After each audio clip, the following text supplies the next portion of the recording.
وجالي. انا دلوقتي الشغل بتاع الراجل دوت مثلا لا قدر الله انا قفلت النهارده مثلا بعد الشهر كيلة زيت، اقدر اقول للراجل روح ده شغل المخرطه؟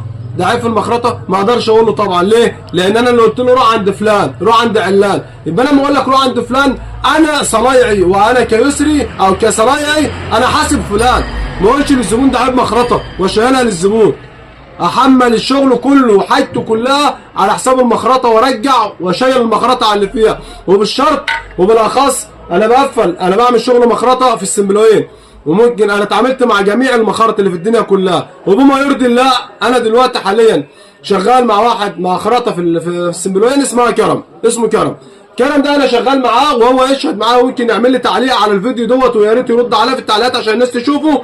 كانت في مشكله في المخرطه عنده، الناس خرطت الشميز، انا ما بخرجش 30 وما بغيرش جلب، الناس خرطت لي الشميز كان 20 في ريجه وكان جاي